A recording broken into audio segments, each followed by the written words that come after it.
Man accidentally contacts his dad from 30 years ago through a radio, but the father didn't believe what he said and thought the other man was a liar. As they argue, something on the dad's desk suddenly catches fire, although the father put out the books in time. But Jack found that the table he had used for decades suddenly had burn marks on it. This made him even more sure that the other man was his dead father. When his father heard that the other man had known that he had scorched the table, he instinctively felt that someone was watching him. When he looked out the window, he saw nothing, but even so, he couldn't believe he was his son after 30 years. He warned Jack not to try to hurt his family. When his father didn't believe him, Jack had to tell him that he would die in a fire tomorrow. The fire will happen in an abandoned warehouse. Of course, his father doesn't believe in a fire tomorrow, but Jack thoroughly believes in their conversation across time and space. In order to keep his father alive, he tells him everything that happened in the fire. He says if trapped, don't go by instinct. Sometimes the dangerous looking path is the safe one. Right after he says that the signal cuts out, the father was deep in thought. Jack shouts but gets no reply.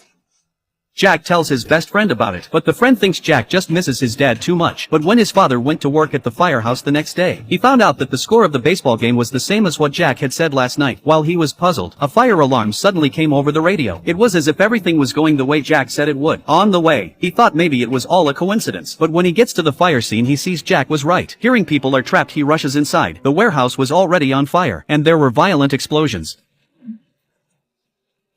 Faced with this situation, the other firefighters had no choice but to withdraw, but the father did not give up, and soon he found the unconscious girl on the ground. But just as he was about to take the ladder to leave, the ladder malfunctioned some distance away from the window. He had to find another way out. Looking at the passage with fire on one side and smoke on the other, instinctively, he headed for the smoke tunnel. But then he remembered Jack's warning last night. At that moment, he chose to trust Jack, turned back towards the dangerous-looking passage and found a slide. He took the girl in his arms and slid down. He slipped through the fire and managed to escape safely on the other side of the building. The passageway he chose in the first place exploded violently.